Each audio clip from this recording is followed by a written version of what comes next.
Hi, this is Casey Pike, online instructor at Alamance Community College, and I'm going to walk you through your introduction or refresh to Aztec. This is our online classroom software.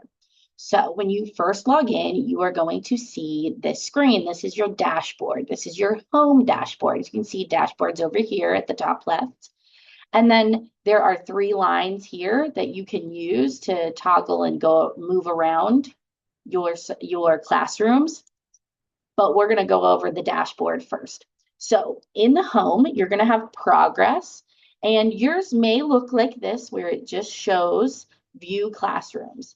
If you want this to look different, or yours does look different, here's why. When you come all the way over to the top right-hand corner of the screen, there's going to be a back arrow, there's going to be options, and then a refresh. So you're going to go to options, and that's going to give you a pop-up somewhere on your screen. So when that pops up, you are going to come down to Show Class Progress Snapshot and click that. So when you click that and come out, this is what you're going to see. I actually really prefer this, and I think it's easier as far as getting in and out of your classrooms and kind of keeping track of where you're at. It's really nice to have on your dashboard. You can click right here and go straight into your classrooms.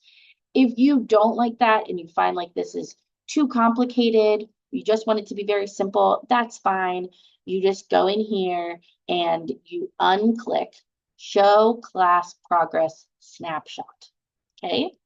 And then you come back out. The other thing that this is showing on your dashboard, it's going to show you the amount of time that you logged in recently, your last login. It's going to tell you what time you logged out last, what time you logged in last. And then it's going to give you a snapshot of progress, how many classes you're enrolled in, etc. Up here on the left top corner, there's insights. And when you click into that, you are going to come into a more detailed look at your time spent on here. So mainly we're going to look over here at the active class time. So you can change active date range, last 7 days, last 14 days, or last 30 days.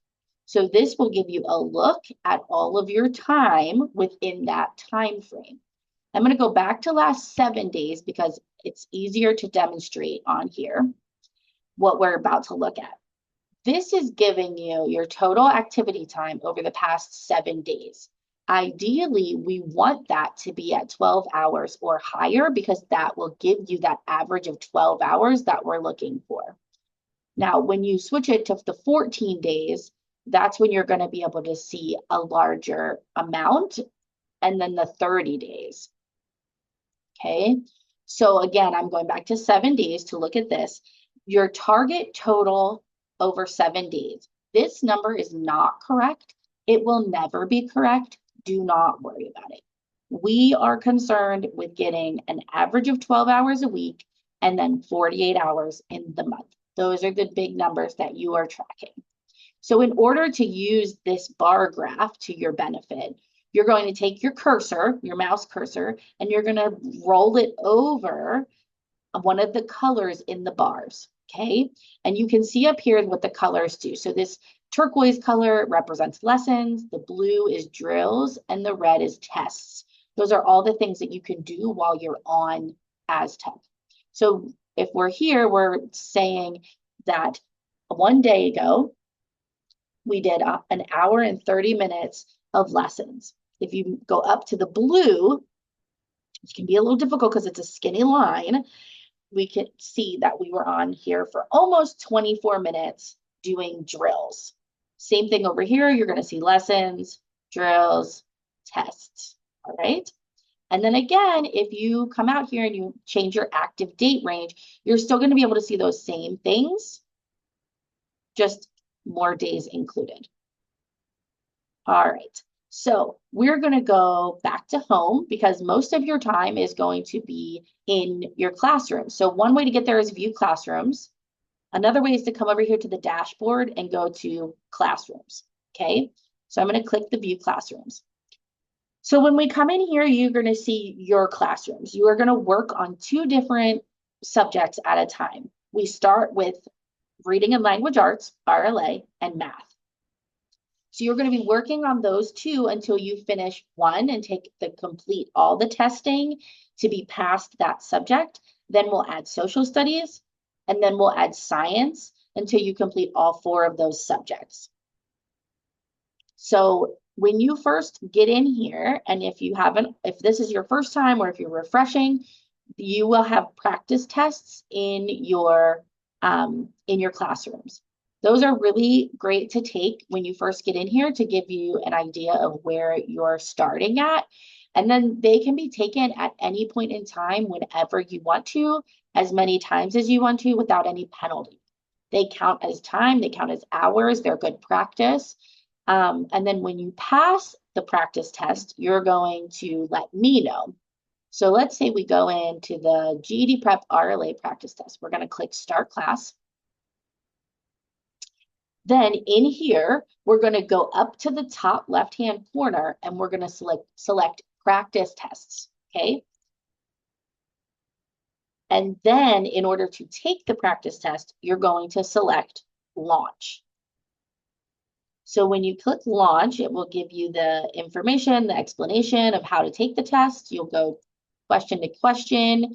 Of course, the RLA has a reading section and reading comprehension that you'll go through. And then when you're finished, you will submit the test. So while you're in here, let's go over a little bit of here. So if you have a question, this can about how to do things, you go over here to this question mark, and that helps you understand how to navigate your way through the test. If you need to see the questions that you've completed, or you're trying to make sure you have completed all the questions, this will give you a list of those. And then you can go through. So the other thing is you can click this to mark it for a review. So that means if you're not sure and you want to come back before you submit the test, you can click this, and that will mark this question for you to be able to come back and look at it. And then secondly, you have a scratch pad. So this is notes that you can take on here that don't go towards your test, but things where you can think things out, write things out, and get your thoughts down so you can answer to the best of your ability. So again, when you're done, you'd hit submit test. So I'm going to exit because I'm not submitting a test right now. When you submit the test, you will get a result immediately on your screen. If and when it says that you are ready and that you've passed, you're going to take a picture of that, and then you're going to send it to me on the Remind app. That allows me to start the process towards getting your vouchers for your official tests, and we will go over that at another time. The other option is if you miss that opportunity and you're already on this screen here, you can come back here at any time, and it's going to show your past, recent, and previous test scores. So you can also take a picture of that.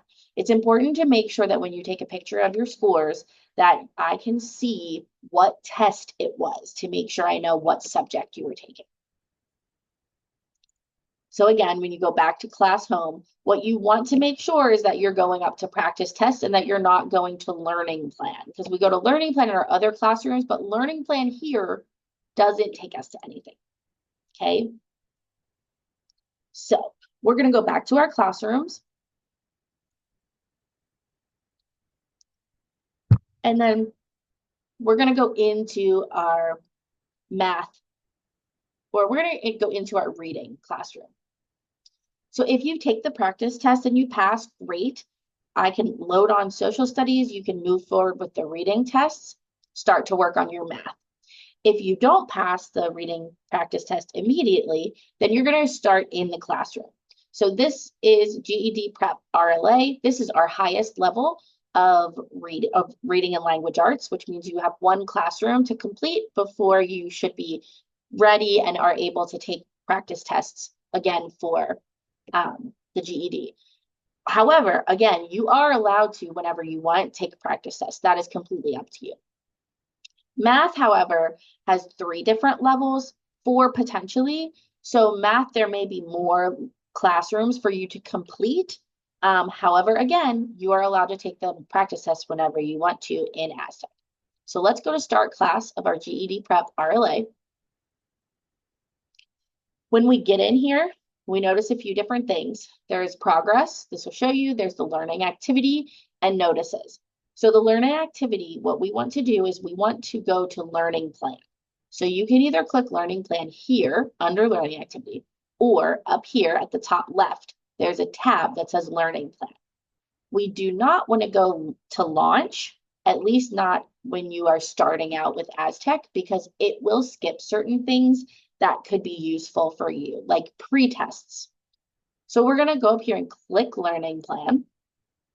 When we get in here, again, we're still not clicking launch.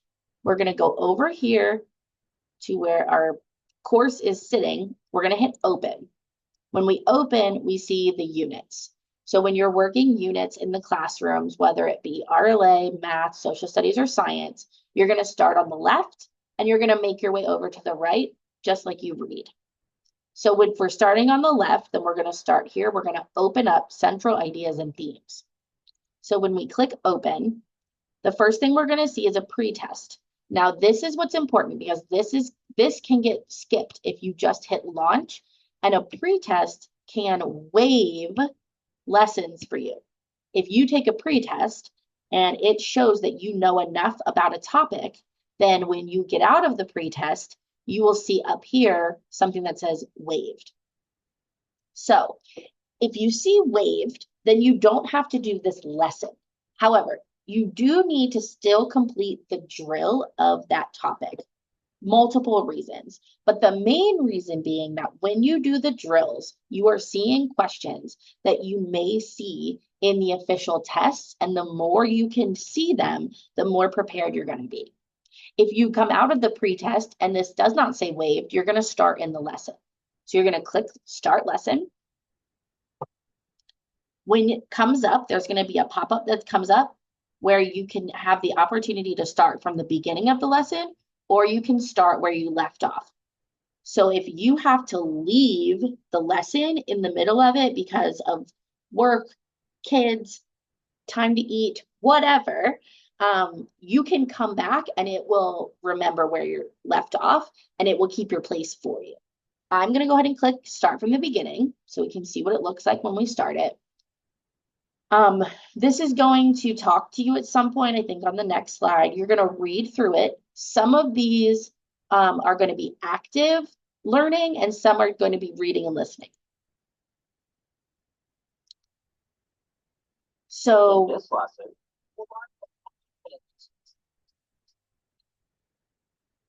he will talk to you. You can mute if they're talking to you. If you like having somebody talk to you while you also read it yourself, great. If you don't learn well that way, that's fine as well. You can come over here and mute them. You can enable captions so that you can make sure you're understanding what they're saying, or you can just dim them, right? So you're going to keep going through the slides, right? Making sure that you understand everything on each slide before you move forward. And as you go, there's a couple things over here again that you can use for help. So the question mark again is going to help you around the lesson, helping you understand how to navigate through the lesson. This is a note taker, so you can click this open for the lesson and you can start taking notes in here. And then this is a calculator. So when you're taking, especially math, you can toggle this on and then be able to use this during your math lessons. So as you can see right here, we're hitting continue as opposed to the arrow up here. So when I hit continue, I'm still on the same slide. We're just moving on to another paragraph. So make sure that you're paying attention to what it wants you to do on each slide before you click go to the next one, because you don't want to miss things. So as you can see, we're still on slide 3. This is explaining how we're reading excerpts, how we're reading paragraphs, and then you'll go to the next slide. So you'll work all the way through this until you are 100% progress through. Right now I'm going to exit and we're going to move on. So once you complete the lesson, it'll show that up here. And then you're going to go to the drill. So you're going to click Launch Drill. Normally, there are about 5 to 10 questions. Same thing up here. There's a calculator for you to use when you need it. There's a list that you can look at, and then there's help. So here with drills, when you answer something, you will be able to see the feedback immediately. Whereas in the pre-test and post-test and practice test, you won't get that feedback immediately. You'll be able to see that afterwards. So here you can figure out whether it's correct, incorrect, and why. So here's an incorrect. It's going to tell you what the best choice was, and then it's going to tell you why. Okay? So you'll go through this, you'll submit the drill, and then here it will say complete, it will say complete, this will be 100%, everything will be green, and that's when you move on to the next topic. Same thing, lesson, drill, until the post-test. Every unit has a post-test. You can take the post-test as many times as you want. You can take the drills as many times as you want. Post-tests, if you take a post-test and you get enough things wrong where they are concerned, where you need to go back and look at a lesson again, what will happen is this that was green will then be listed as not completed. So it's telling you we're a little concerned, you may need to go back and review something in here. You can just go back to the post-test and take it again. There will be different questions. They'll be in different orders. Things will be different every time you take it. And so you may improve as you go. Once this is all complete, you're going to come back here and you're going to click back into Aztec's GED Reasoning through Language Arts. That takes you back to the units. This will show 100% in green. This circle up here will show that it's complete, and you'll move on to the next unit. Again, when you open, there's the topics, pre-test, then you're gonna do lesson drill, post-test. So as you can see, they're all very similar. Now, when you go back to the classrooms, you will be able to see a snapshot here of how much is completed. When you get close to things being complete, especially math, you'll let me know if I haven't caught it already, and I'll add the next classroom in or tell you what you're ready to do next. So just to look at math briefly, math looks very similar. You're going to start at learning plan. You're going to hit resume. And then this is what it is going to look like. It doesn't matter if there's an X in the pretest. We do want the drills as much as possible to have a check mark next to them like these. And then we definitely want the post-test to have the check mark. Again, the drills are going to help tremendously when you get to the tests. Back to math, and then as you can see, the units, you're working left to right, top to bottom, same thing. Then we're going to go back to the classrooms. Okay, so a couple other things before we close out. I do want to let you know that down here on the right side of your, on the right bottom corner of your Aztec, there is a clock that is keeping the real time. So this is showing how much time we have been active in this current session. So this time you can use to check before you log off. You can write it down somewhere in a notebook, whatever helps you keep track of yourself. And then of course, I will send your time. Anytime you ask me, I will get back to you as soon as I can with your time. And then also I will send it every 3 to 4 days. If you are logged on for less than 8 minutes in a day, it counts for nothing. So make sure, if it is a short time, make sure it's for more than 8 minutes.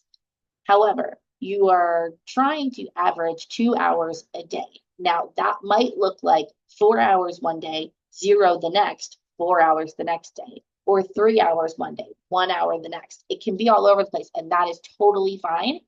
But if you are only getting an hour a day, an hour and a half a day, you are going to have trouble getting the total 48 hours by the end of the month. Trying to think if there's anything else that is prevalent that you would need to know, but I think that's pretty much everything about Aztec as far as getting started and or a refresh. So I hope this helped. And again, if you have any questions, just please reach out. Thanks, y'all.